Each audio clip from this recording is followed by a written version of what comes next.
Hey everybody, welcome back to a little bit of R&R here on the Real Housewives of New Jersey recap season 13. We are on episode 14 with myself, Russell Ray. Hey, that's me. The close-up, okay. And my host with the most, Mr. Ronnie, Randomly Ronnie Jr. You can find him at randomlyronniejr.com. You can also find him on 94.7 The Block with Jonesy in the Morning, #1 for throwbacks. And you can listen to Jonesy's new single that she has, Calling All the Girls. It's Calling All the Ladies, Miss Jones. She is such Ladies. a thrill. Yeah, I always say I'm like a friend of a friend of a friend if this was Housewives. So you'll see me every once in a while with Jonesy. But Miss Jones was the queen of queens, queen of New York City radio. So it's fun to do that. And I've been having a lot of excitement and also doing other things too. So I'm a busy guy. I hope I don't look tired. I'm excited to give you something I want to say about Melissa. That's coming up. And Russell, I also wanted to tell you, I am very happy with what we saw with Dolores, Frank, and this modern family. I am totally on board. I don't care if anybody says it was boring. To me, this was good. I'm ready for the spinoff. I am. Oh, look.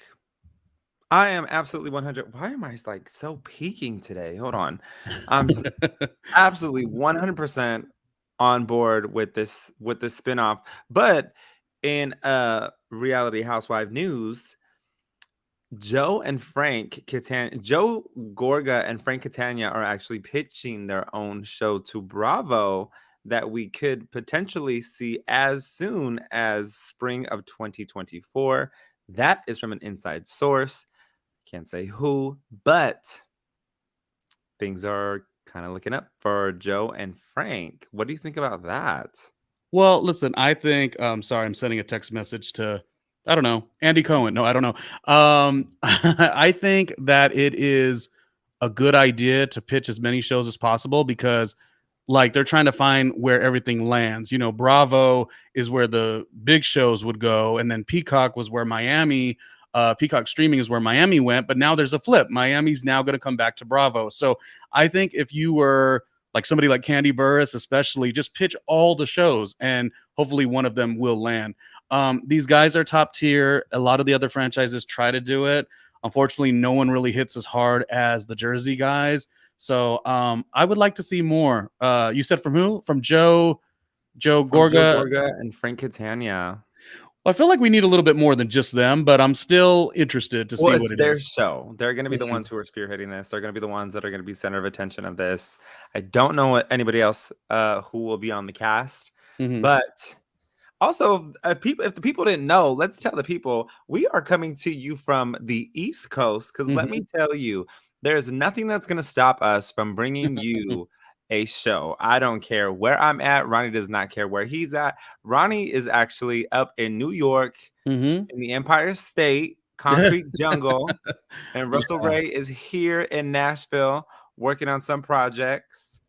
And yeah, we were gonna make it happen. And I'm glad we stopped down. What's up, sport? What time we doing the show today? Yes. And I was like, this is the time we got, and got to the hotel, got changed, got on, got everything edited that I needed to do, and now we're here. So welcome. We work it out pretty well. Make sure you comment, like, and subscribe. I wouldn't tell you to do that if there wasn't a specific reason, but I always say subscribe to our stuff because we are creators that we hit it when we can. You know what I mean? Sometimes our schedules are that busy that we can't always give you a show at a consistent time. But even today, like my YouTube shorts, like I think I added over the last 4 days, probably close to 20 YouTube shorts. So there's just always something. Oh, there we go. Look at, you could rest assured. A couple of those are about Melissa Gorga. A couple of those are about Larsa Pippen. And a couple of those are about Drag Race, Jessica Wilde. We did the segment last week, Escándalo. So yeah, man, we're having fun. So definitely comment, like, and subscribe. Thank you for watching the show. But I like the episode. Can I tell you my Melissa thing real quick? Tell me. It's very quick and easy. So when the season started, everyone had this information that it's going to be this, you're going to see. And listen, we have one episode left. Maybe there's going to be something. But for all of this, you're going to see Melissa. I feel like she has actually played a very good hand this season. You know what I mean? Now I don't know what it'll look like next week when she gets that information. Will she come out of pocket and act, I don't know how you would act when you have that information being said about you. But the point is, the whole season, all the Teresa fans or whoever, they made it like, oh, you're gonna see. We haven't seen anything. If anything, we saw Melissa tell Andy, "You're not a therapist." We saw Melissa sort of go at who she needed to go at, but also have an emotional range to cry because even me, like I'm a very confident person. I would like to say, but then I cry and I get sensitive and we all have these things. Melissa to me is just very relatable. And I would say, what do you think, Russell? 1 out of 10. I would say she's performed at a 9 this whole season. So all of you who swore she was going to be let go, kiss my ass, really, is what I'm thinking. I would give Melissa an honest 8.5. I would, just because there were some missed opportunities, and there were some opportunities where she could have really honed in on this craft and become the center of attention of Housewives. And I feel like Dolores kind of took that spotlight this season, but again, that a lot has to do with editing, and we don't have control over that, and neither does Melissa. However, there are things that you can do to make yourself stand out a little bit more, so where you don't have missed opportunities, no matter how hard editing tries to take you out of this. Also, So I'll give her a solid 8.5. I also think that's a credit to Dolores. Dolores, Absolutely. I just can't, when the people, and I don't know why I'm even acknowledging the people, but the people like, oh, Dolores didn't bring a lot. It wasn't enough. Dolores was so fun to watch. I'm not that hung up on drama all the time. It was a magical season for Dolores. I wasn't even all the way for Polly at the beginning, and now I'm like, she took me on a journey. And so yes, Dolores may have been the lead, so to speak, and Melissa might have been right behind, but that's just a kudos to both of the ladies really giving a wonderful season. Yeah, absolutely. I feel like Dolores saw her moment, and Dolores went ahead and she shined. And as we found out in today's episode, apparently Paulie already has the ring. So let's get right into it with the episode. So today's episode, actually, if you're having a little drinky drink, or you're having a little midnight cap or a mid-afternoon cap because it's 5 o'clock somewhere, our word of the day is going to be Joe. And we're going to head right into Twintastic, where Marilyn and Carolyn, Jen Fessler's mom, and her twin sister, I was loving them. I think they were a mess, but in a good type of way. We see where Jen Fessler gets her rambunctiousness from, because her mom is very much that way. But here's the thing I have to say about this whole situation. Sorry, I'm like, this might be our one. I sit on a booster seat because I'm only 5'1". This might be our one technical difficulty episode, but we try our best. We do. I'm actually 5'10", so if anybody's gonna look at my height, that's really how tall I am. I'm 5'10". Anyways, so when it came to the situation, or just the conversation between Jen Fessler, Carolyn, Marilyn, and Margaret, yeah. They started bringing up Teresa and Melissa's drama, which I get it. It's all about the show, and this is what you need to do. However, I don't think outside resources need to be involved in this situation if they're not part of the immediate group. Not saying that you can't ask your elders for advice or for guidance, but at the same time, we need to recognize that these people have no interest or relation to Teresa or Melissa. So therefore, it's irrelevant, and it doesn't need to be on the show, because then those people go and they continue. And mind you, I feel like Marilyn and Carolyn are two very lovely ladies, and I feel like they are a good time. But with a good time also comes the innocence of just letting information out. So not only that, this information could potentially get out again, come back full circle, and be something completely different than what it actually is. So I thought it was only brought up because they were indicating, have you as twins ever, what is it, like fought over the same guy or something like that? Like I thought it was in that vein, that why they were talking about stuff like that. Or am I completely off on that? No, I think you're right on track with that. However, I feel like they could have like very easily segued down another alley to just get rid of it. And just I get it. Teresa and Melissa are the center of Housewives of Jersey, and they are, they are the moment. in a sense. Melissa is the moment. Yes. You know what? I feel like you've we're over the gonna get to last this. episode and a half, you have Uh-oh. Ronnie Jr., we're freezing. What's going on? our ASMR episode because we were recording. Wait, you're freezing. Wait, we're here. We're gonna go to the solo shot. Pretty much, Ronnie was gonna say over the past episode and a half, I have been a little shady towards Melissa Korka. What happened? Okay.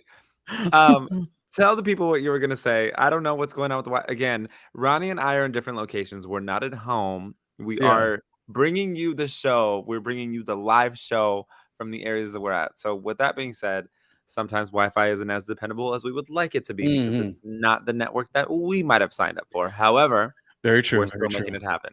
Yeah. Okay, Ronnie, back to you.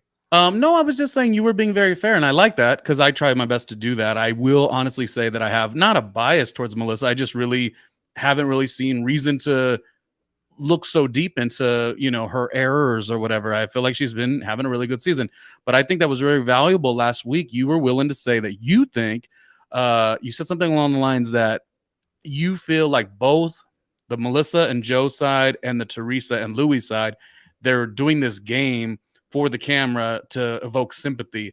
I don't say that I 1000% agree with you, but I definitely look and I saw it a little bit more this episode. So I commend you for being fair in that way. Yeah. Thank you. And look, that's all I'm trying to be is fair because I have to realize as much as I am the story and I want to be part of the story, and as much as I bring to the table and as fabulous as I am, I need to recognize that I am not the story of Housewives of New Jersey. Now, I do know a couple people that live in New Jersey, and I would be willing to be on the show if they asked me. Well, there you go. You said Joe and Frank are going to have a show. They can't just have the same guys. It would be this like you need something fresh. So, as Miss Jones always says on 94.7 The Block in New York City, I accept. So, Andy Cohen, when you want to continue that phone call, Russell and I, with the proper wages, we can make that happen. Can we shout out real quick? Speaking of wages and being funny or whatever, Let's do it. Switching gears. Can we spend like 2 seconds sending love and support? I grew up in a union family based on another job, but just with the writer's strike, all that's going on. It has nothing really to do with reality TV per se. But we know so many people in the world of obviously reality TV, but like scripted series as well. Russell and I over the years have met a lot of really cool people. So anyone who is affected by this, which we all are affected by this because it sets a precedent. So just a little support for the WGA as this is all happening. Switching gears back to some fun stuff though. Wait a minute. We absolutely 100% support you. I know a few people that are taking part in the writer's strike, one of them being Bradley Bredwig, who written and produced The Fosters, then moved on to Good Trouble, and he has Scissorhands, which will be coming to Los Angeles, I believe, very soon. Oh, nice. If you haven't got your tickets, check that out. And again, we stand in solidarity with them because without writers, we would have no talent. So, and without talent, these huge corporations would not be making the money that they're making. So what we're asking is that you pay writers what they're worth. Just like any other job, inflation is through the roof. If you cannot pay them, you should not be in business. Number one. Number two, Gavin Newsom in California, as much as we love that man, needs to give incentives to production companies so that they can have tax breaks so that they can pay their people more to stay in California and stop moving out of state. That is a fact. We need to match tax breaks. People came to Hollywood for Hollywood movies. Now they're leaving Hollywood for Hollywood movies. That's a whole nother situation that we'll talk about. But this is a great segue into going into last thing with news. Last thing with the twins. Coming up with Barbara Streisand, cool as shit. And also it's a subtle flex. Subtle flex, gave a little bit more of a story without giving too much. Like I liked it, and I think like we're already liking Jen Fessler. So aside from her being too still at the reunion, which we've heard that she might have been a little bit lackluster, I think she's given a good enough season to come back. So good on Jen Fessler. Bringing in your mother and your mother's sister was very worth the while. Yeah. Yeah. They're just so entertaining. They reminded me of I Love Lucy for some Hmm. reason. They really Yeah. did. They were just quirky and fun, and I can see them being a reoccurring character in the series because they just bring a little fun and light to it versus the Yeah. drama. And we need some fun. It was like watching Rhea Perlman, but there was two of them. I loved it. I was all about it. Yeah. I was like Carla from Cheers, but there's two. Yeah. Yes. Now moving into housewife news. There is so much housewife news. Mm. Um, Kim Zolciak Biermann has filed for divorce from Croy, and it's been well over 10 years since they've been married. But Croy is filing a petition for sole custody of all the kids. I mean, it's a very just a bad. It's housewives news this week, but it's just bad news all the way around the board. Mm. And I mean, we can't help but address it. Jen Shaw's first photos of her live in prison have been released. A paparazzi caught her walking in the yard, and fans have gone crazy. They want to know what conversations she was having, what she's been up to, what she's scheming. It was one of the tweets that I read. What she's scheming in prison, because who gets a paparazzi shot in prison? We haven't seen one. So this is another housewife historic moment where it's like we're seeing what's going on without having cameras enter, but actually having an outside resource that's actually capturing a live moment, which is, I mean, it seemed like she was doing great. She had a watch on. She looked great in her little jumpsuit. Like, make it work. It's not about where you're at. It's about what you do with it. Yeah. I mean, not definitely not trying to take away from anything that she did do, but now you're serving the time, and you got to do what you have to do what's right. And this is what's right, is to serve your time in order to honor those people that you did wrong. So you got to pay back what you did to them. So there's that.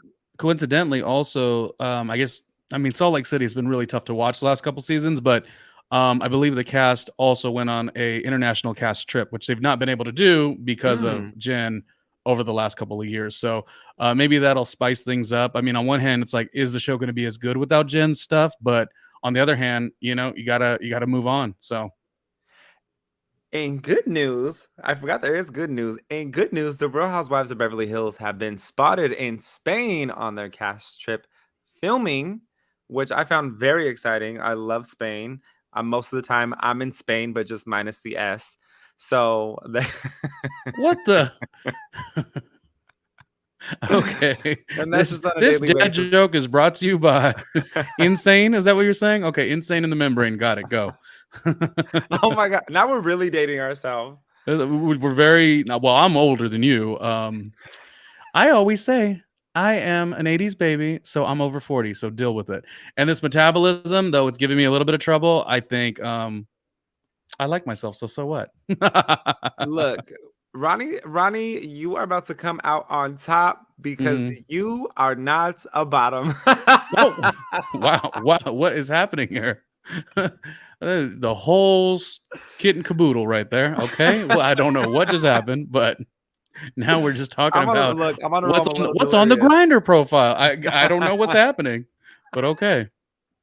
In Um, other housewife news, that was not we actually Housewives news, that was not housewives but news, but that was a live episode, and you're gonna always get cool shit on the live episode. I guess there you go. absolutely, Which we should put more of absolutely. this on Patreon, but that's another story for another day. In other housewife news, we actually ended up finding out some rather devastating news that Gertie from the Real Housewives of Miami has been diagnosed with cancer. She's very optimistic. She says she found it early. In a statement that she released on her Instagram and across her media platforms, she stated that everyone should go out and get checked because it's Mhm. literally your life at stake. Gertie has a strong backing of love that's supporting her through this moment in time. She's confident that she's going to get through it. Dr. Nicole also shouted out some love from the Real Housewives of Miami to Gertie in support of her fight against cancer. And we just want to say, anybody that's going through anybody that has to deal with this, our thoughts and prayers are with you. Our thoughts and prayers are with Gertie. As we've seen Martina come out on the other side from her cancer. She finished her cancer treatment. She's in remission. She's doing great. We know we're going to see Gertie do the same thing. She's going to conquer this, and she's going to come out on top, and we're going to see her stronger and better than ever. She has a wonderful husband and kids behind her that are supporting her. And More housewife news. Danielle from the Real Housewives of New Jersey has been subpoenaed by her publication or by her publicist who actually got her, rumored to have got her on the Real Housewives of New Jersey, stating that she has yet to pay them. They blocked her, or she's blocked them, and she has not contacted them whatsoever. Speaking of Danielle, we were actually going to go right into her. So I want to know what you think about. Actually want your thoughts on all the news that we received today, good and bad, because I know like you and I are on the same page with a lot of things. So I just want the people to hear your thoughts and everything that came out today. In terms of her and any type of legal stuff she's going through, Not Housewives, or but just like Housewives of Beverly Hills shooting in Spain. Then we found oh out about yes, Gertie. Then we found out, then we found out about Kim and Croy. well the Kim thing will always be probably I wouldn't say the most interesting, but the most like you really got to like read through and see what's legit, because a lot of things, I mean, I do feel for her and him if the the union is breaking up. Um, However, like Kim always has headlines that don't always match the truth. So let's just dig a little deeper. That's a nice way of saying I believe the story, but also let's dig a little deeper. In terms of Gertie, Gertie, this is her third season on Real Housewives of Miami. Though within the show, I wasn't always loving everything, but I think this is going to be some season to watch. I just like relate it to like one of my best friends is going through colon cancer, and just to see and hear all that is involved. It's like I don't know if it's a catch-22, but it's like on one hand, you're going to go through this very difficult scenario and get on the other side, but on the other hand, you have the show you're also filming. Like, does that make it more complicated? Does that give her more of a purpose and motivation? Like, I don't know the answer to it, but it allows me to have a lot of compassion for Gertie. And Gertie had such a, like you said, a wonderful husband, the kids. And in fact, if anything, in the past 2 seasons, it's been about her being too busy and moving 100,000 miles a minute for the sake of her business. So this might be a really magical, again, when she gets to the other side of it, because what she's going through is definitely a difficult situation, but there might be some purpose that she gains throughout it all. So it will be interesting to watch on the show as they get into season 6. And then what else did you say? Beverly Hills. Beverly Hills is shooting in Spain. Yeah, I don't know. They were I seen don't. shooting in Spain. I don't know if I'm not the biggest Beverly Hills fan to begin with, and I'm feeling like, do we need Lisa Rinna to come back? Like, I'm feeling like I acknowledge maybe some of her wrongdoings, but it's when you look at those cast pictures, it looks lovely. But the word I always say is compelling, is compelling, is compelling, is compelling. And I don't think it's compelling. So speaking of Lisa Rinna, can we just say that nothing has been leaked to the press about Beverly Hills this season? And coincidentally, Lisa Rinna is not on cast. I mean, I couldn't hear you. I don't necessarily. That's funny because I can't hear you either. Did you mute me? How could No, you? that was the connection. How dare you? This show is off the rails already. Literally going off the rails. And Danielle, what do you think about that? I don't know if this is entirely true. Again, lawsuits are on both sides, and one's going to claim one thing and the other's going to claim the other. So maybe they were expecting more payout for the show, and that was actually what was not negotiated. Or maybe this was just done as a solid. So she didn't feel like she owed them. Yeah, I feel like sometimes it's like the person gets on, they get this big opportunity, they become like a liability for all of some of the people they've worked with in the past. So I would like to look deeper into this story as well. I'll start with the positive with Danielle. Actually, I'll just stay in the positive. I liked her in this episode. I really feel connected to her mother. I don't know why. Like, her mother really is. I don't know. It's like Danielle's a very outspoken lady, and there's nothing wrong with that, but I feel like I love the way the mother not gets her together, but really holds her accountable and makes her think about things. And when they were talking about the brother, it was intriguing to me in a way that I was kind of like, well, if she don't want to bring it up and it's not going to be brought up, like, let's leave it alone. But this episode, I did feel it a little bit more. I was like, okay, I mean, she has said, and they have said, that the brother or the sister-in-law won't ever come on the show or explain their side. but something about the way the mom explained it felt more natural and more human, which I thought was cool. And then the last thing I'll say about her is I do think this is like a slight critique, but anyone would go through this, so I'm not knocking. In her first appearance at Watch What Happens Live, she was giving, that thirst level that like Candace always had on Real Housewives of Potomac. She was giving Yes. that the first time. And I feel, and even Candace has grown and evolved. She's grown and evolved, yes. But like Danielle felt a little bit more at home. And I like to see that because, when you're starting a new opportunity, you and I can relate to this with all the TV and radio work that we've done over the years. It's like you're sometimes put in these situations where you're the newbie and you got to find your place. Yeah. And I just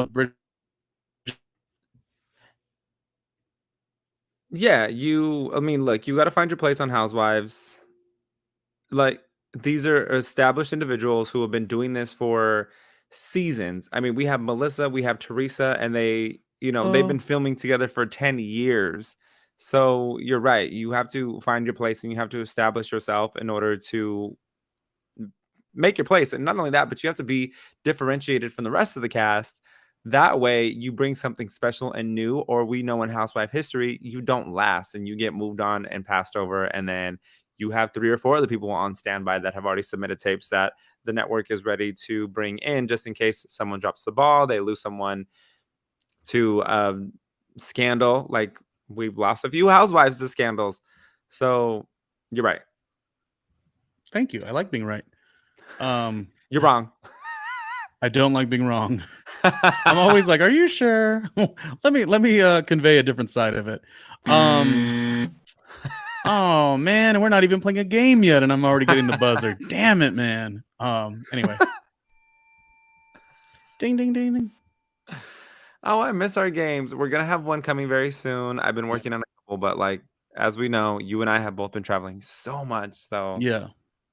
if y'all checked my Instagram, I was in Orlando, and then I went to Disney World, I went to Universal, I went to go see the closing night of Kinky Boots, which was choreographed by world-renowned choreographer James Tuwau, who is now working on Virgin Voyages, and they set voyage, I think, either tomorrow or last night out of the port of Italy. So wow. All right.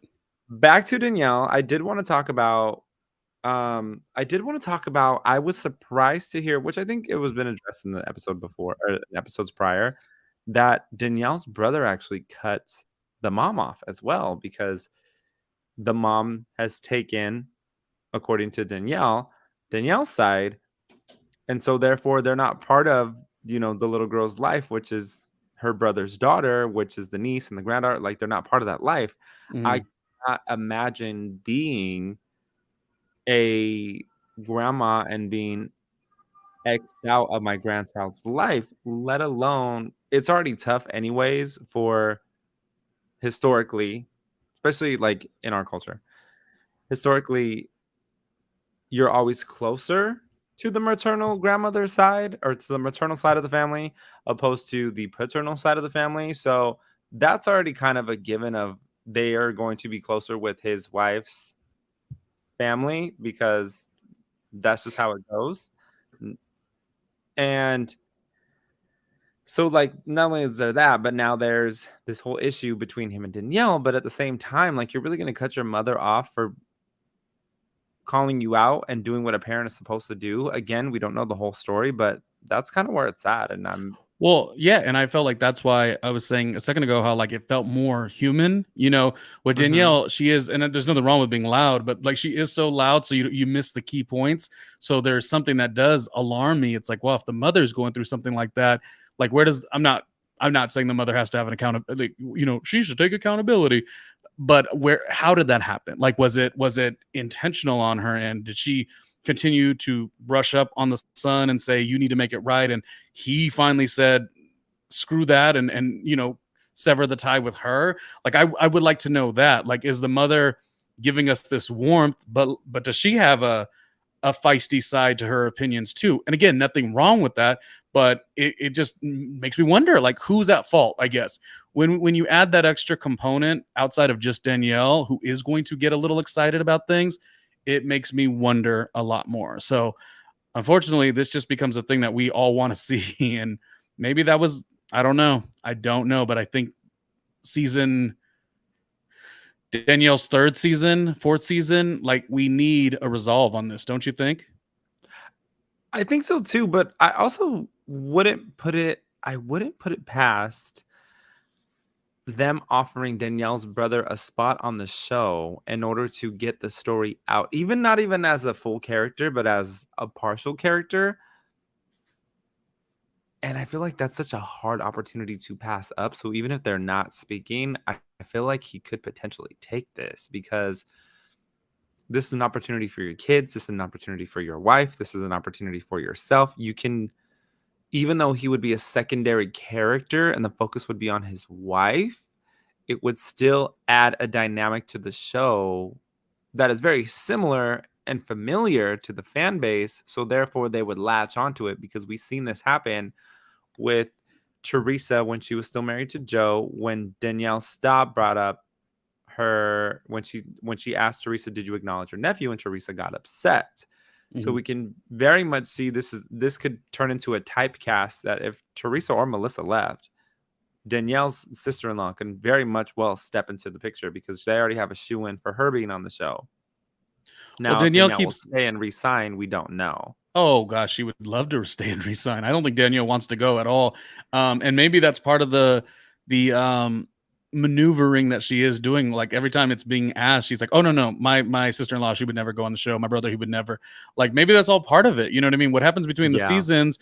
Like maybe she realized. I mean, here's the sad thing about Danielle. Even the fans of Danielle, like people who really like her, and we did like her at the beginning, but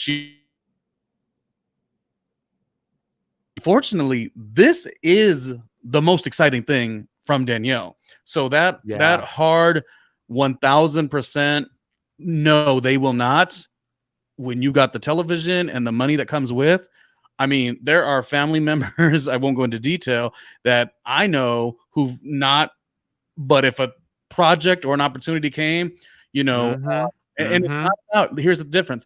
I mean, I guess when you try to compare it to like the Melissa and Joe thing, it's like, well, Melissa always wanted to be on camera. True.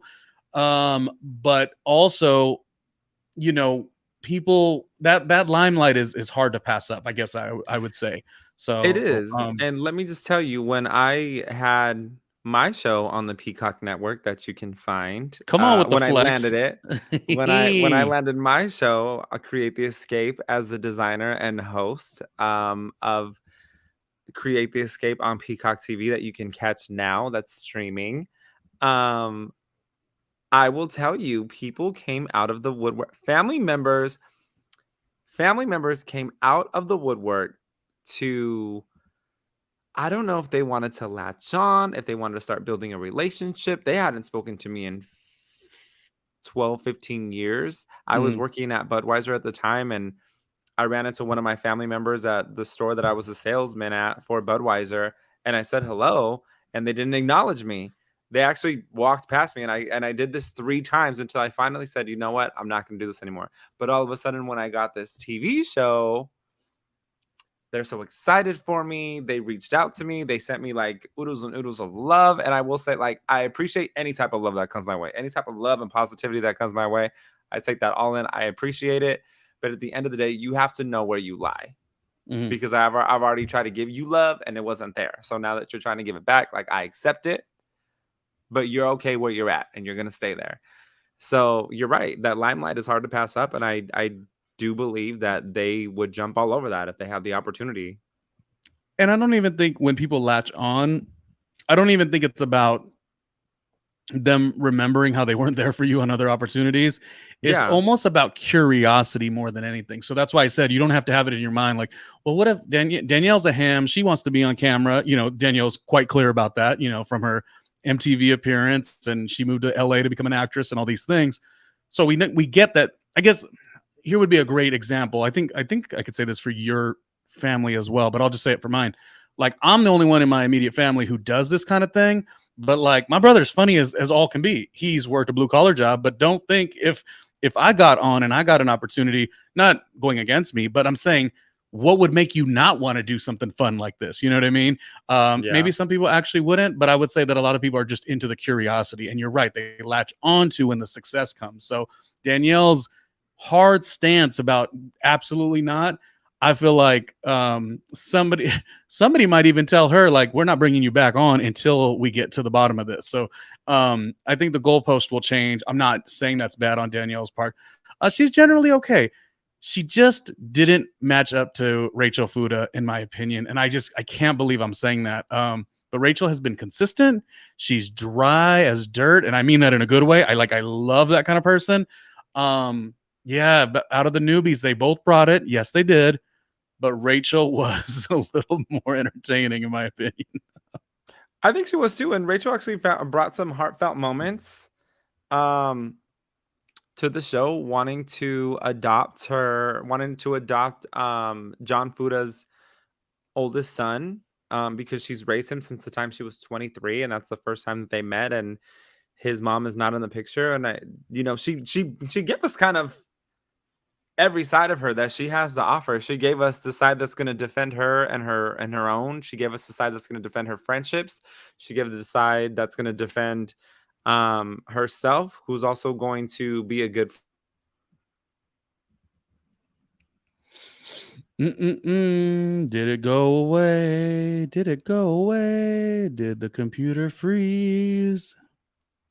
Attention, control room. Attention. Attention, control room. Russell is in the middle of a thought. He is about to just tell it like it is. But right now, it's frozen. I got to go look and see if I could see if it's frozen on all the platforms. Let's just double check. But I'll keep talking just in case. Okay, so I'm definitely here. So anyways, that's my YouTube channel. What I think he was saying was Rachel's given us a lot of different elements. Rachel has been a bit of a surprise, you know. and I was checking to see if it was on or not. Yeah. We were still having a conversation about Rachel, and I think what you were conveying is that she's given so many different sides of her personality. You know what I mean? And I think that's like a cool thing. I relate to it quite a bit. You know, some of the people that I enjoy the most have always been people that are they're not one dimensional. And I think the thing that really makes Rachel exciting to me, Russell, is that she's young, and I usually always hate the young ones. Like I'm always like, oh God. But does she have an old soul? Like I don't know what it is, but I'm okay with Rachel Fuda. I really am okay with it. Mm-hmm. I think she's just a good, and I don't mean this like in any like condescending type of way, but I think she's just a good kid. Mm. Like honestly, like even though her and I are the same age, I think she's just like, oh my God, we're the same age. See? I think she's a good kid, and I just think that she has a good vulnerability to her.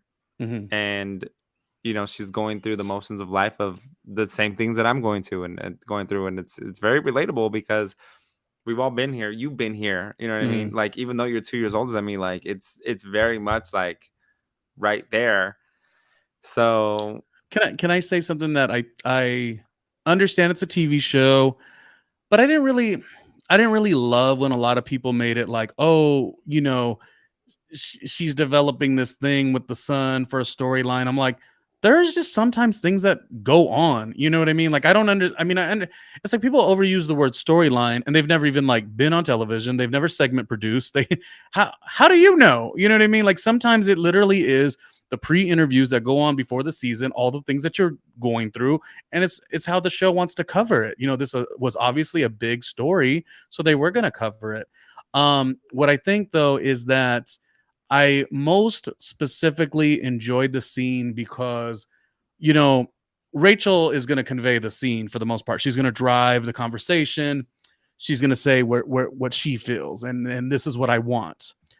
However, I think it's important that we saw a little bit of, I think his name is it Jaden is the name of the her stepson. Like, I just don't like the idea or the narrative that like, oh, it's just such a storyline that she did this.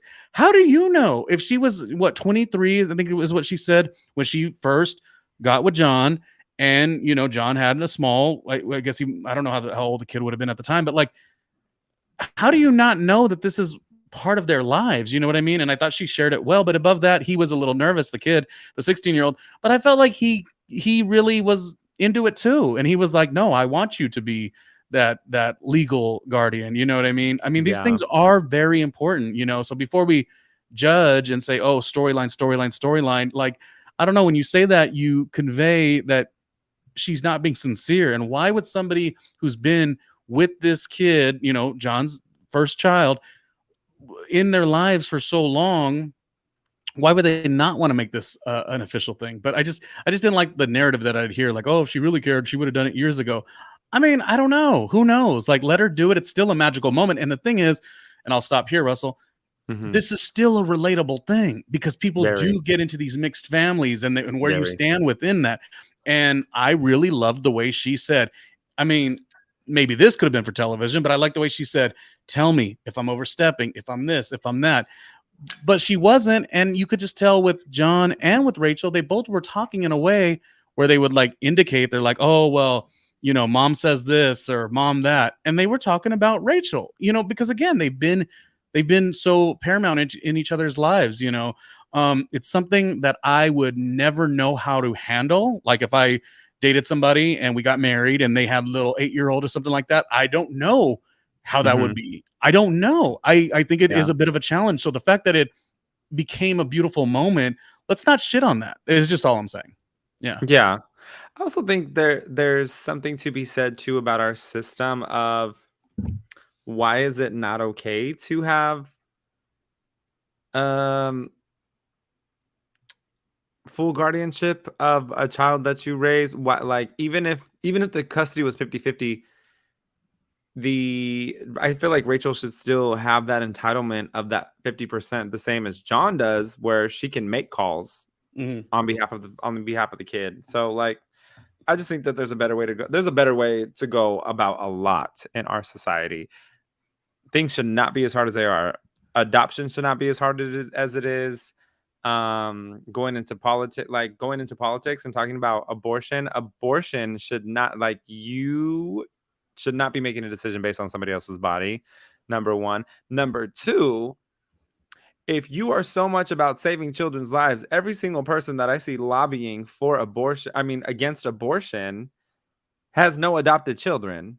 So they're not one to talk. The ones who are for abortion are actually the ones adopting, who are having the hardest time adopting. So our system is flawed in so many ways. And I don't think it should be as hard for Rachel and John to have full custody and Rachel to adopt Jaden as putting out the articles and contacting the birth mother. Like, you lost custody. And if you lost custody, you know, 10, 15 years ago, there's a reason for it.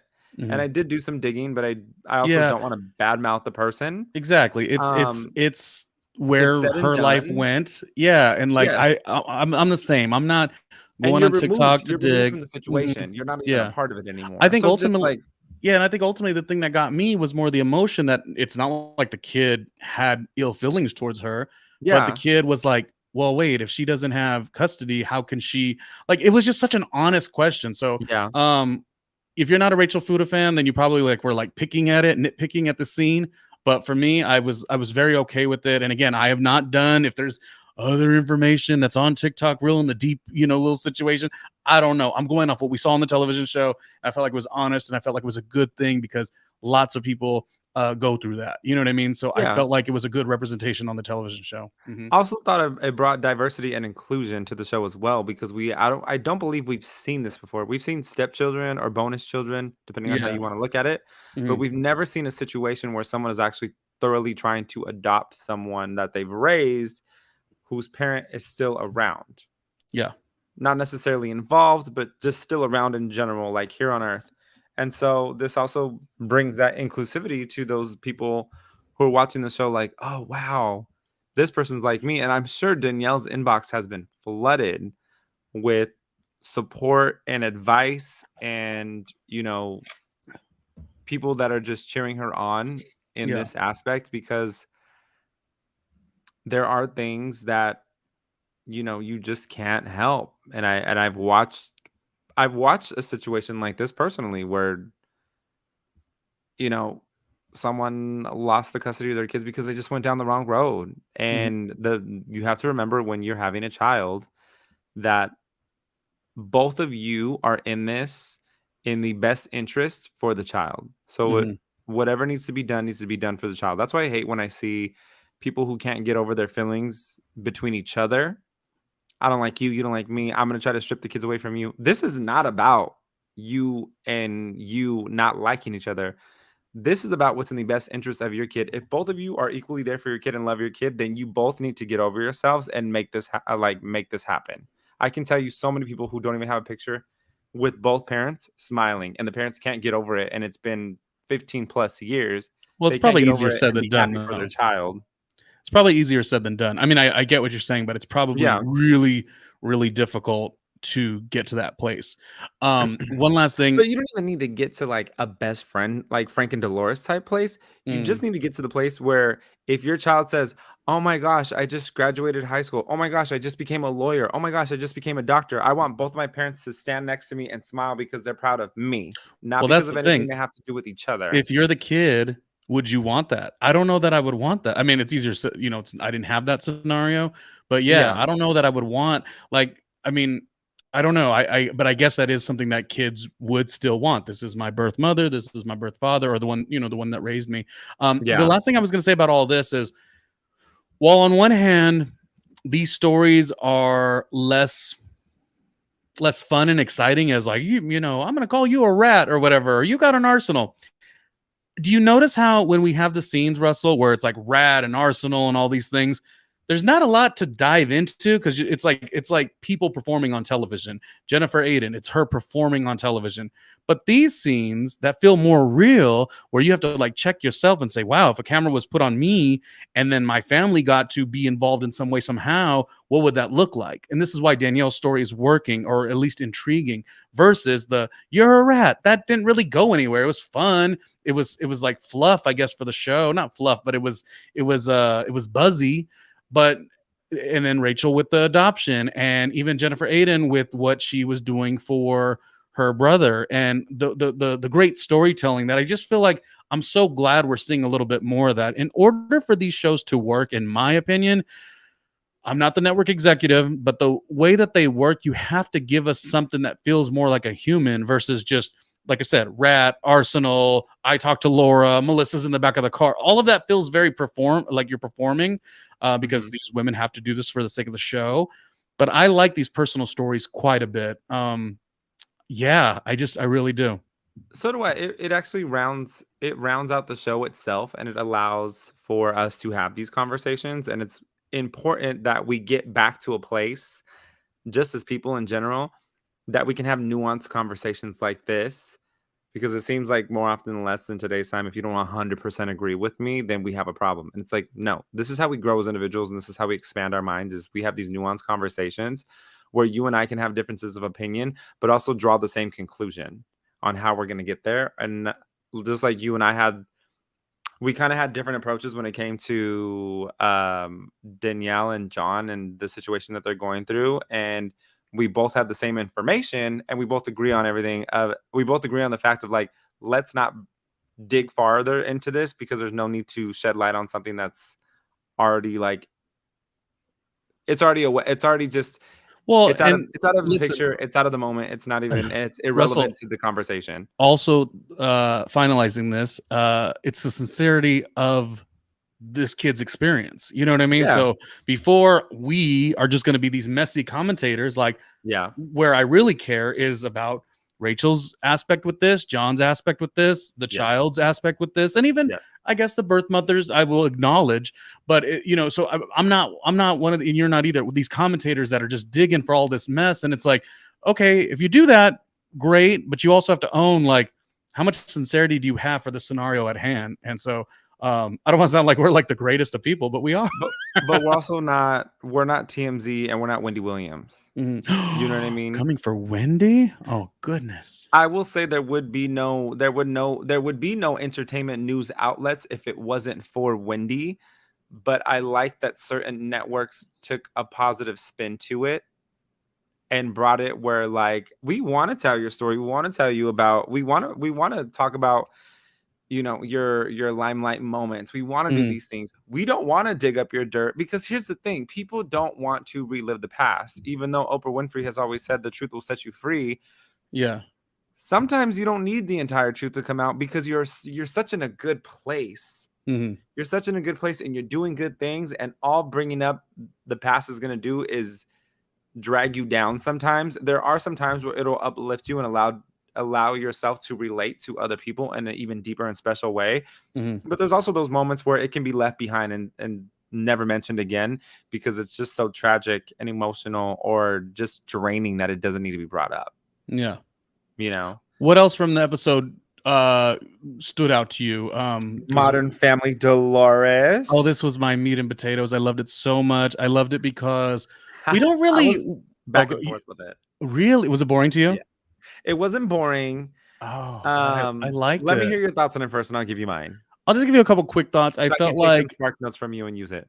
I felt like it was a little bit of growth in terms of, we had just heard last week, Frank, we've heard little stories over the years of, like, they weren't always this close. This was a convenient thing for television. And so the way the trailer had set up, I guess, 2 episodes ago, maybe 1 episode ago, I can't recall. But it was like as if Frank was crying for her, and he was having emotions for Dolores for sure. But it was also about, like, losing his mother, and, like, when people step in as a void during a difficult time.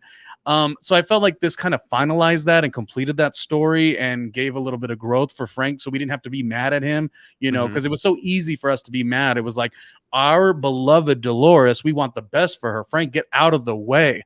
And I felt like it was a really warm way to see that being done. And again, I just said a second ago, I don't always need the big salacious moments for me to enjoy the program. Me personally, I don't. And the other thing I liked is it did feel a little bit like they were all in high gear, because generally, maybe because he was celebrating himself, or that was why they were there. But little Frankie is a little quieter usually. The sisters are usually a little quieter as well. And I felt like Brittany gave her little interesting humor about, oh my gosh, speaking English. Yeah. In Dublin, what was your first language? Stuff like that. It felt like everyone was in on, let's make this a really good scene. I'm not saying they were trying to get a spinoff, but I'm saying I would watch a spinoff with that dynamic. It all felt really good to me. And that also might be, this is my last thought here, it also might be because we love Dolores, and that same, I think I said this, or you said this a bit ago, that same excitement that a Teresa fan has because they feel like this is her happy ending, which I don't think it is. Oh. It's like it's like Dolores is giving us a happy ending, and I really want to continue there. And that could be a Peacock streaming show, whatever. Like I'm really following it. Yeah. I really would love to. Well, going off of that, I would really love to hear Paulie's story, like his entire story. Starting coming over at the age of 23, and now he's this multi-millionaire running multiple businesses, and he has this amazing bachelor pad, and driving Rolls Royces. And like, sign me up for whatever you're doing, because I'm already 7 years behind. Okay. But also, I landed a TV show when I was 28. So, the flex, which is ironically in perfect alignment with Jennifer Lopez releasing her first album around 28. So just saying. Oh, we remember. Yep. Well, I was on Fuse TV at 25. Thank you. You. just got us both beat. Just throw us together. But I had no contract, so it was we were going by the seat of our pants. Although I did, when that opportunity ended, I did have a meeting. Huh? I had a meeting with one of the big bosses at the network, and I was able to talk my way into another meeting at MTV also when it ended. But at the time, maybe I wasn't ready. I didn't come with enough gusto. I didn't come with enough excitement. So you learn these things, Yes. And now I'm 42 and I'm giving it. So now all the networks love me. No, I'm kidding. Yes. I felt the same way when I went to Sony. They interviewed me for one show, and they asked me about things, and I just kind of said yes, and I repeated the question, but in a statement. And so I know, I was like, the second time it came to it, and when they interviewed me for the Queen Latifah show, like, I came through with it. Unfortunately, the show got canceled, but I was on and I was ready to go. But that's a whole. I digress on that. But Yeah, going and back to maybe the Modern Family, oh, good. I will say I was back and forth with it, and here's why. I was back and forth with this because I feel like we're getting a lot of this emotion from Frank that I don't want to see. It's unnecessary, right? Mm, We're getting a little bit of whining and a little complaining. And again, it could be potentially because he feels like he's losing his spot in Housewives and Paulie's going to take over. But I do like that there is a union between all four of them and that they're moving on in a positive way. And I do like that Frank pushed for this to happen. Not Frank, Dolores pushed for this to happen so that it was the four of them and not just the four of them, but it was actually six. mm, So I did love that.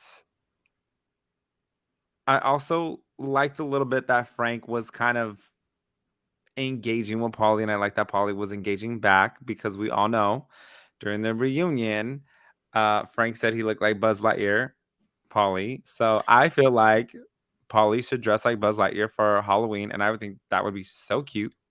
And I feel like Frank Well, should also dress Frank like acts like Woody. he's the most attractive man ever. Let's start there. Frank is, I mean, you are as good looking as your personality. So Frank has a wonderful personality. So I wouldn't say he's not attractive, but I don't know, Frank. You might not be the one to come for someone's looks.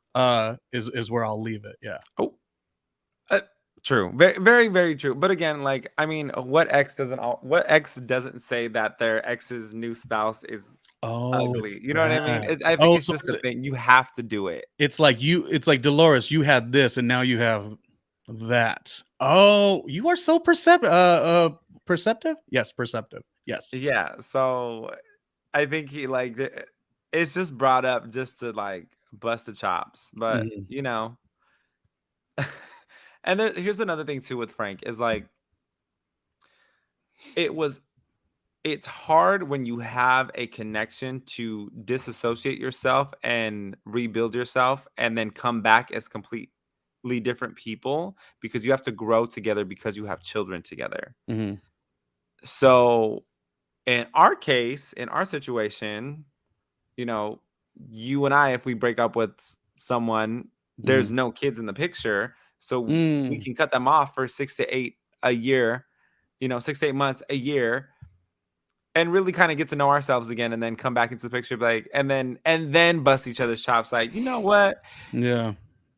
I didn't like you. Let me tell you why I didn't like you, but I like you. I could be around you. You know what I mean? And really have that friendship and bond and not want anything to do with them. But I feel like in Frank and Dolores's situation, Dolores was able to detach and become her own self. And I Mm. feel like Frank always sees Dolores as the one that got away because he messed up. And there's sometimes you have to swallow a hard pill and just acknowledge the fact that you messed up and you have to live with that and you have to continue on and continue forward and just respect the fact that she's even allowed you into her life. Here's the question though: does he feel that based on Dolores herself, who he got, who he married and had kids with, or is he feeling like he's left out of something because who Dolores became this, beautiful woman, not became, she was always beautiful, but like this beautiful woman, she's on this television show, she's Hmm. so likable. Like I wonder if that has would he have been as appreciative to her if it was just the regular scenario, their previous life? It's just a question, you know what I mean? I think take the cameras away and Dolores going through the same transition that she did exactly how we watched it played out on TV, but without the camera, I feel absolutely 100% he would feel like she was the one that got away. Just because she's Because such a winner. She's a winner, yes. yeah. And we have I love the fact that you just made that point because I was having a brain fart and I didn't know how to express it. But we all grow in our own ways. And as we metamorphosize, as a Mhm, new word mhm, that I'm going to mhm. make up, as we metamorphosize into the next stage of our embodiment, we become new people in a sense. People don't change, but they also become new. They also learn from their mistakes and they mold themselves. And you're a constant building that you're creating, right? Because you're never complete. You're only growing. Mhm. Even as you get old, the wisdom is coming in, everything's coming in. So I think take away the cameras and Dolores going through the exact same transition that she did, even doing the Brazilian butt lift and doing the surgery that, whatever surgery she's had, or dieting or whatever, career growth, changing careers. As we're finding out so much more about Dolores, that she's had so many more careers than we ever knew about, which, my favorite one is always a parole officer, because I love a You woman in do charge. mention that a lot. Yes, yes. I love a woman in charge, because you know what? It reminds me of my mom, and and I love when women just they didn't even talk about it. They are about it. You know what I mean? And my mom was that person growing up. She didn't talk about it. She was just about it. She was going to call you out. She was going to show up, make you feel uncomfortable, and then you were going to have to address the situation. And I love that, because Dolores is the same way. She's showing up, she's confronting the situation, and you have to address it. There's no running away with it for her. So I love the fact that she was a probation officer. My question for the comments or live chat or whatever you want to call it, am I the only one? Am I the only one who would be very okay with them saying, let's do, even if it was just like a 4-episode thing, like I would want to see this Dolores, and I don't know what you would call it, Dolores's Modern Family. Like I would very much be okay with that. Dolores is special because she gives us the scumbag moments from seasons ago. As much as this season, she didn't sweat for shit, and we still liked it. Now, where there's some people that were online commentating and saying, "Oh, Dolores didn't bring a lot to the show." No, she did. She brought love. She brought unity. She brought people together. Like I was very into it. So everyone will have a different opinion on this, but I'm curious to know, am I the only one who would like to see Dolores's Modern Family as a spinoff or a 4-episode special? Like I'm kind of okay with it. I think we got a lot from that conversation. Brittany was goofy. Frankie never really talks, but he felt more alive. They were proud of the daughter. She said, I always wanted to work in this career, and she's accomplished it. Like it you know what it did, Russell? This is what it did. Oh my God. It made me emotional. Probably. No. Okay. But yes. So it's not that big of a deal, but let me just say, so my career has been up and down. It's been some highs and some lows. And I just really, maybe because we're around Mother's Day is coming up and Mexican Mother's Day and all these things. But I just really, like, we've talked about our career successes, but there's been lows too. And I got so excited to see how excited Dolores was that both of her kids were doing really wonderfully. Like, Frankie's got his dream job at 23, at 23. Yeah. And he's so good looking too. And, what's the daughter's name is Gabby, right?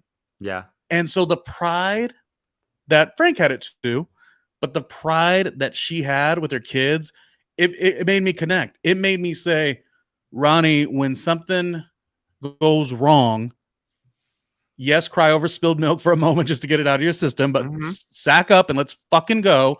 Because I too, and I'm not saying I have not made my mother proud, but I watched that scene and I thought of my mother in such a way. I says, you got to keep going. You've got randomly, Ronnie, you got to keep going, because I want to give what, and I'm sure I have already, but I want to continue to give. Like you said, we never stop growing. We always evolve. Yes. Our bank accounts never stop growing, baby. So if you want to go ahead and make it rain on Ronnie's Patreon, where can they find it? Patreon.com/randomlyRonnie Jr. And if you're on all the platforms, go to #randomly with Ronnie Jr. That's where you get connected with all of the stuff.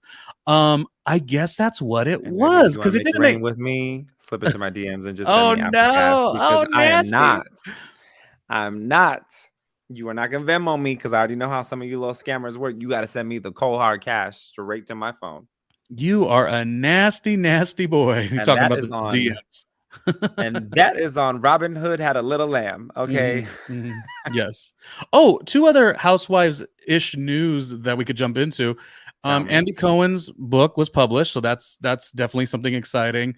Yes. And adjacent to Housewives, I was going to tell you, I don't know what the ratings were, but there was 2 new shows, and I actually liked them both. I think I liked Summer House, Martha's Vineyard a little bit better, because I watched the regular Summer House as well, and I thought we got a lot of new information about Martha's Vineyard. I've actually, unfortunately, never been, but I've always wanted to go, so I'm going to put that into existence. I'm going to manifest that.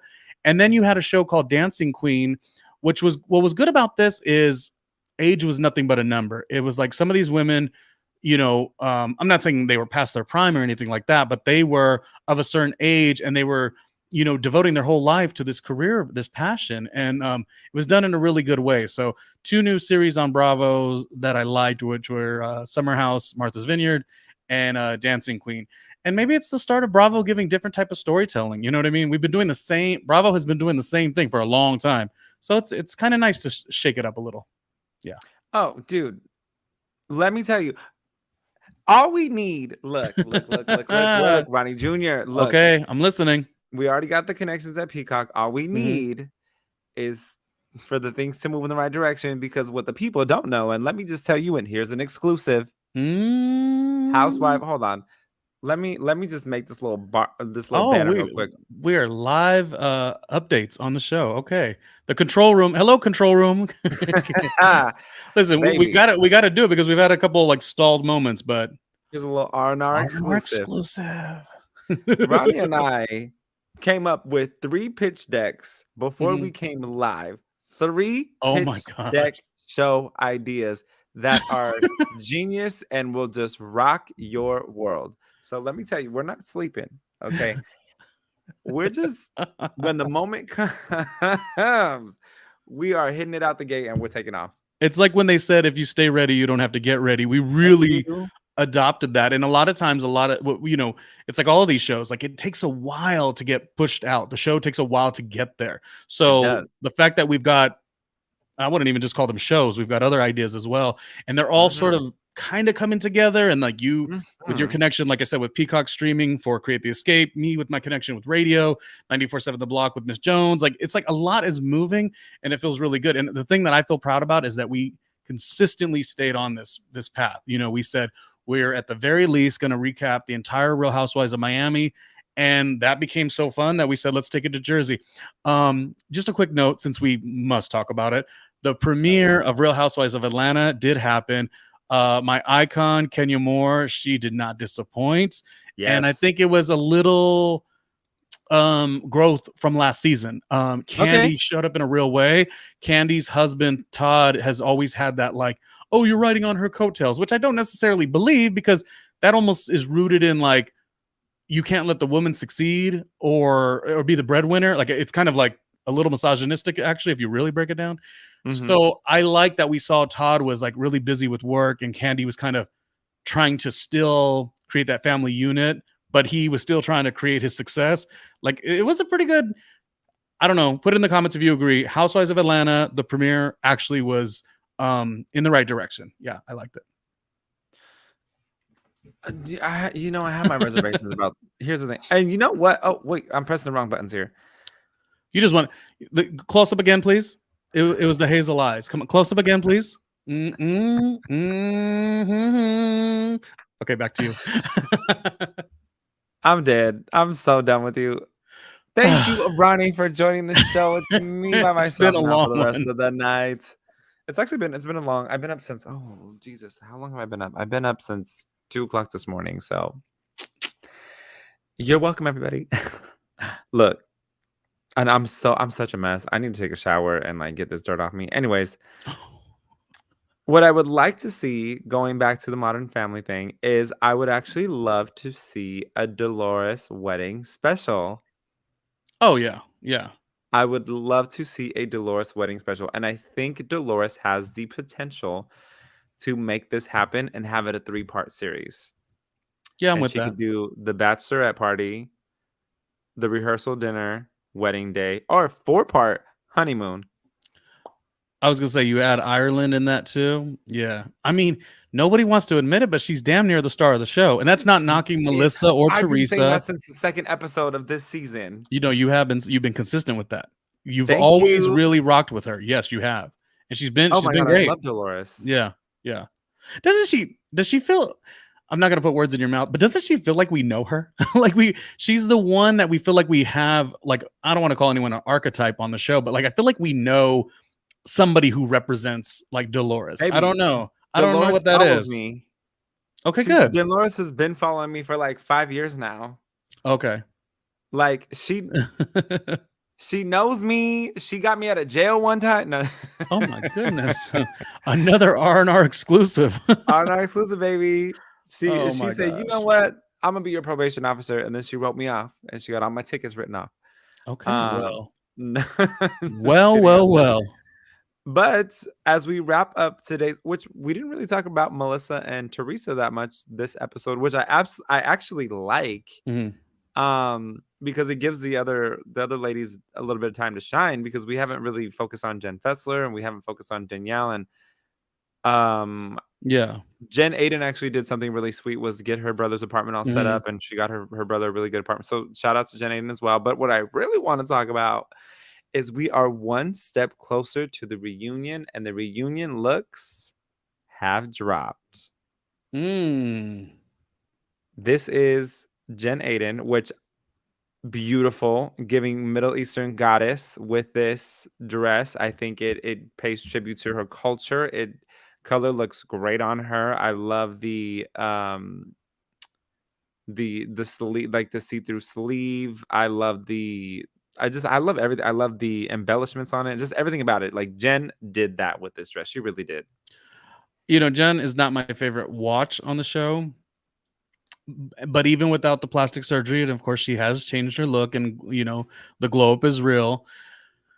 But I think she's always been a beautiful woman, and I think She she is. executed this reunion look. I feel like she's extra happy. This was a season that going into it, I feel like she was like in the driver's seat. She was like, my girl, my number one, Teresa, Yeah. is basically taking the cake this season. It's going to be all about her, which I've said before that I think Teresa abused that. That's why she's been the way she's been with, you know, the Gorgas, but that's neither here nor there.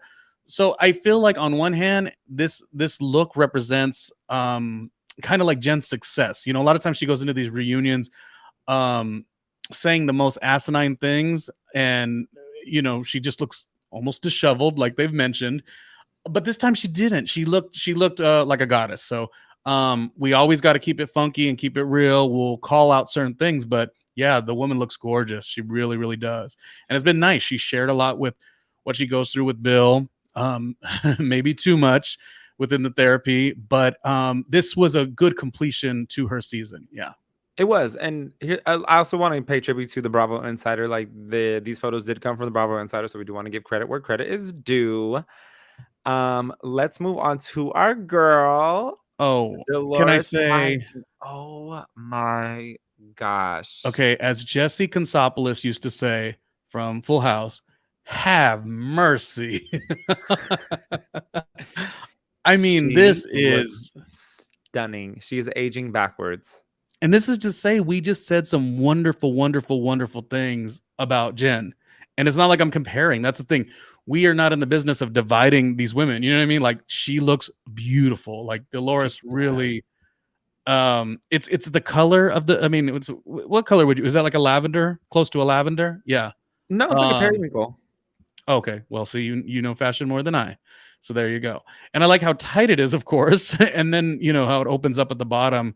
And it's so sheer. Yeah, it's really good on her. Yeah, she had a wonderful season. I feel like Dolores would look great in a mermaid wedding dress, a mermaid cut, Yeah, maybe.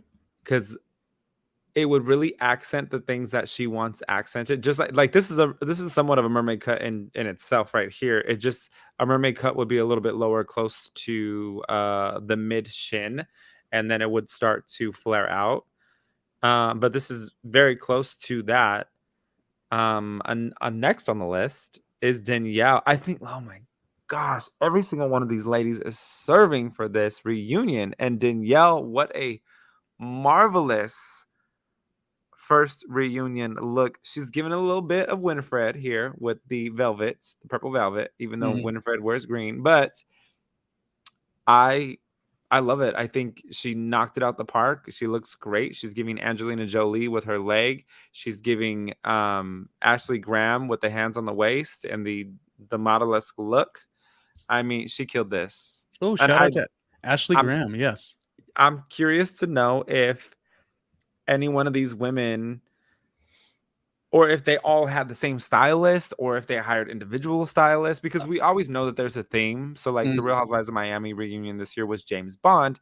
So I'm curious to know what this reunion was. It's a lot of blues, it's a lot of purples, and it's a lot of yellows. Next up on the list, Jen Fessler. This one has to be the more relaxed look. I mean, what Danielle did, what I loved is I love the construction of Danielle's look. And then again, the leg popping out was just absolutely wonderful. And yeah, she's just a beautiful woman, and it definitely showcased there. Yeah, this one, it feels a little heavier than it needs to on her new Ozempic body, because she said she has the new Oh, Ozempic body. No, she said it. I believe she said it. Yeah. So and it might be that thing, your mind. I mean, as somebody who's fluctuated so much with weight, sometimes maybe your mind isn't caught up to where you're at, because she could have done something. I mean, it's a fine look, but she could have done something that accentuated this more slender version. I mean, and by the way, she was not. There was no need to lose any weight, but she has, and we see it. And she said she had some plastic surgery or whatnot. So she's dipping into that. I wish she would have turned up the look to match. Does that make sense? yes. Here's the thing about this look, and the reason why I laugh is it's giving it's giving Jen Fessler. This look is giving Jen Fessler. And this look for me is Marisol Real Housewives of Miami reunion look. What that did for you. This is giving Oh me very much no, you didn't like that um look though, and I loved but here's the thing, Marisol. but here's the thing. I'm not knocking it. I'm saying like for what that did for you is what this look is doing for me. And this look for me is very much giving, I'm so excited to be here. Thank you for having me. This is like my first homecoming slash winter formal. And I'm just like really I excited to see put on it. a cute dress. And it works. She looks very youthful. I know some people would absolutely hate this look because they would say it looks cheap for a housewife spectacular. But I love the simplicity of the this is probably what is it? Sheer, not sheer, but this is probably somewhat of like a silk context. But like this is giving very much like high school prom. Like it's just giving Yeah. Jen Fessler, Well, and and it's giving in all the right ways. the way it's cut is nice, and also, yeah, it's her Belle from Beauty and the Beast fantasy without it being so elaborate. Like it's a version of it. Yes, Yeah. it's just working on her. Yeah. Like if there's things that I could deconstruct about this dress that I felt like would work better on her, just given the material and everything that it has here, the only thing I really would have changed is I would have taken um this off the hip slant cut, and I Mhm. would have made it lower so that the ruffles would have been more skewed to the right, and the more pressed material, like the pressed portion of the dress and it falling very still, would have been on the left. So instead of having an exposed leg, it would have had exposed ruffles, which would have added a lot to this dress. But And that's all I like it. nitpicking. That's like nitpicking really detailed. I mean, I'm thinking of it too, like because it's such a traditional look, like could she have done something a little bit more with the hair? You know what I mean? And showcased a little bit more up top, I and love with the the hair jewelry. down. Oh, okay, good. So that's, yeah, Yeah. she's Belle of Beauty and the Beast for sure. Yeah. I just I j- here's the thing is people are probably not gonna like this look. This is because we know how society is, but it just works on her. If Melissa would have worn this, I'd have been like, "Come on, girl! Like, what you doing?" But it works on Jen Fessler because Jen Fessler she knows where she's at. She knows how she wants to portray herself in Housewives. She knows that she wants to be fun, and she knows that she wants to be the one that doesn't argue with anybody and just has a good time. And you're right; it is giving much very Beauty and the Beast Belle, and I like it. Anyways, moving on to the next yellow, Rachel Fuda, your girl. I'm gonna let you express these thoughts first.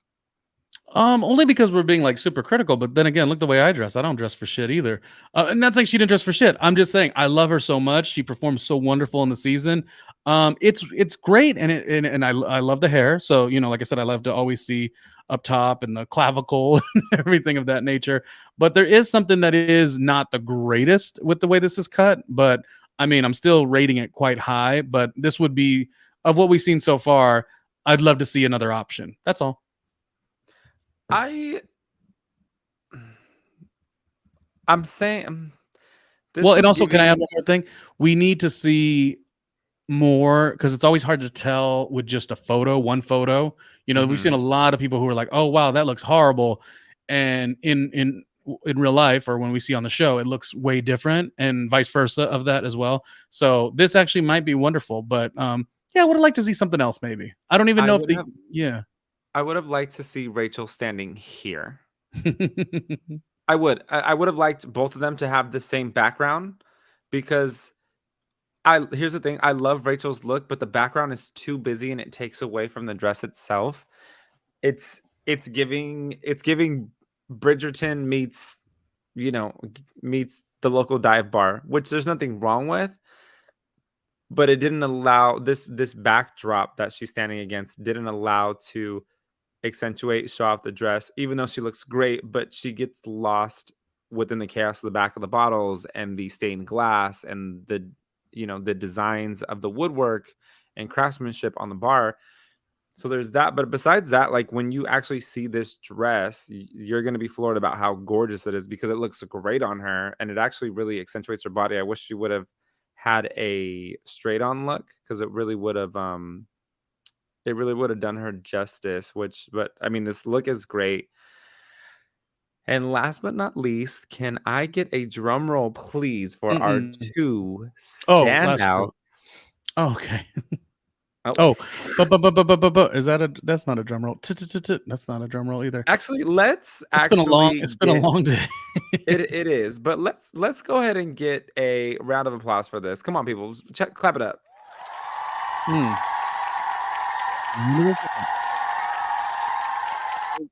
Start with Teresa, and I mean, No, there's it's a great look. I'm not knocking it. It's a wonderful look. And also, she has the forehead that kind of gives forehead quite a bit. So the hair's done in a way that looks really proportional and everything. I mean, it's great. Teresa, not the most interesting on the TV show. Sometimes I wonder if she could add 10 plus 10, but like in terms of looks, she is really beautiful here, and I'm happy for her that this is during her love bubble, and I hope that this dress made her feel wonderful. We're hearing from all the rumors that things got really hot at that reunion, but at least yes. she looked hot. So there you go. I will say this is Teresa's best look throughout her 13 years on The Real Housewives of New Jersey. I feel like wow, she went from wearing a corset top with a mini skirt to this gorgeous gown that is 100% sheer, see through. Like, I am beside myself. I'm like, wow, I'm just floored. The detail in this dress probably took hours, if not hundreds of hours to make because it is so detailed with all the embellishments on the lower half, actually through the whole entire thing. I will say our next look is our queen, Melissa Gorga. Hmm. I will say I love this look, and I feel like this look was calculated because it has a hood, and when she wears the hood, she looks like a blue version of Little Red Riding Hood or Robin Hood. So I feel like there's something to be said about this dress. I haven't quite been able to pinpoint it yet because she she took the photo like this. It falls great, and Melissa looks great in this dress. I love the plunging V because Melissa's worn that a couple times, and it looks great on her. Um, but when she had the hood up, I feel like there's something deeper behind it, and there's something coming for next season, which no one wants to speak about. But I feel like this was a very calculated move. Yeah, and I feel like I mean, again, whatever happens to any of the cast, like, Bravo makes their decisions, and a show does not define you. I just have been saying all season, and we'll see what next week looks like, this big gotcha moment. But I feel like, she's not really necessarily going anywhere. It would be kind of weird that the two, you know, big conversation pieces, Teresa versus Melissa, it seems like you can say, well, an ultimatum will be made by Teresa, and so Melissa will get the shaft because she's the lesser. You could say that, but like I don't think a network is really going to get rid of the person who's been brought up every single episode and in many ways. But again, if she goes, she goes. I don't want her to lose the check. I think she's wonderful. I think she's beautiful. I think I kind of agree with what you're saying, that this dress does have not a hidden meaning, hidden me. God, I can't get the words out. Huh? A significance. Oh, that's me. Hi. Yeah. I'm not saying this has a hidden meaning, but I think that she chose to make it something that was very regal. This is a design by Walter Mendez, I believe it is, and I was looking at a lot of his stuff, and I mean, I get that a lot of people were like, oh, it's a different story when you can see the hood. I totally get that, but I don't think it. I mean, that's great because we all love let's see the photo again. We all love that type of moment, regardless. I mean, notoriously, Grace Jones with the hood, like it really does work, and it's a fashion moment. But I really think this is actually okay too, because again, she's always dressed in a way that it's like, tons of body. And this is a little more covered up. And I feel like you said it is a little calculated. There's even some places that feel a little heavier than they need to be. And I would like it to be a little bit more confined to the body, but that also might be the hood that's coming out through the back. So I think also the color is really good. And when I was watching on Instagram Walter Mendez's collection, I was seeing video of this dress, not with Melissa, and I was like, oh, this is going to look, in my opinion, maybe it's a bias because I do like Melissa and I like Walter Mendez's work. It shows even bigger and brighter on a runway, or quote unquote in real life video, I guess you would say in this case. So this might just be a look that we're seeing in photo, but I think it might really come alive, and it is different from her, from what she usually does. So I like it. I think it looks great. And with that being said, we are one episode closer to the Real Housewives of Reunion. I think we have 2 more episodes before we get the reunion. Well, I think it might be the one more too. Yeah. So I mean, yeah. So I think it's either way. We're gonna be here. We're gonna be here. So I'm so excited about this. Anyways, y'all, if you want to keep up with a little R&R, once again, you can head over to my Instagram at RussellXRaymond. I'm actually all over the internet that way. You can head over to randomlyRonnieJr.com. Please go check out Randomly Ronnie Jr.'s shorts. We will have some shorts up together pretty soon at my YouTube channel. Let us know what you think. Comment, like, subscribe, share, send it to people. Have a laugh because we're funny. Ronnie, again, it's a pleasure. It always is a pleasure to have you. It's made watching this show feel fun, versus when you watch it, you see some of the online commentary. I felt like we've been, even the ones we don't love as much. Like I don't love Jennifer Aiden, but I feel like we've consistently been, pretty fair with everything. Like I said, I love my Melissa. You love your Dolores, but it's been a great experience doing this, and I'm actually very proud of us because I didn't know that we would be able to do it with our schedules being so busy.